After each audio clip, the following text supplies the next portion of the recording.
नमस्कार मित्रांनो, सर्व भारताला एकच प्रश्न पडलेला होता, की ऑपरेशन सिंदूर नेमकं आहे तरी काय? 7 मे रोजी ऑपरेशन सिंदूरला सुरुवात झालेली आहे आणि पहलगामच्या टेररिस्ट अटॅकच्या उत्तरात हा ऑपरेशन सिंदूर राबवले जात आहे. ऑपरेशन सिंदूरला सर्व भारताचा पाठिंबा आहे आणि जर हे ऑपरेशन सिंदूर यशस्वी ठरले आणि जर पाकिस्तानने काही देखील हालचाली केल्या, तर भारत-पाकिस्तान युद्ध नक्कीच होईल आणि देशातल्या सर्वच नागरिकांसोबत सर्व जगात भारताला पाठिंबा आहे. भारताचे गृहमंत्री अमित शहा यांनी देखील पहलगाममध्ये भेट दिली होती आणि त्यांनी सर्व पाहणी देखील केली आणि नरेंद्र मोदी यांनी पाकिस्तानला सरळ सांगितलेलं आहे, की काही झालं तर युद्ध नक्कीच होणार आणि दहशतवाद्यांना आणि पाकिस्तानला बिलकुल सोडण्यात येणार नाही आणि अमित डोभाल यांनी देखील पूर्ण तयारी केलेली आहे, असं सूत्रांकडून कळत आहे.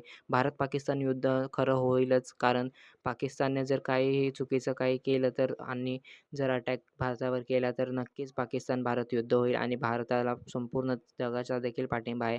संसदेत देखील विरोधी पक्षनेत्यांचा देखील भाजपला आणि भारताला पाठिंबा आहे, की तुम्ही काहीही करा, आम्ही तुमच्यासोबत आहे आणि बहुतांश पक्षांनी देखील भारताला पाठिंबा दिलेला आहे, की युद्ध झाले तरी होऊ द्या.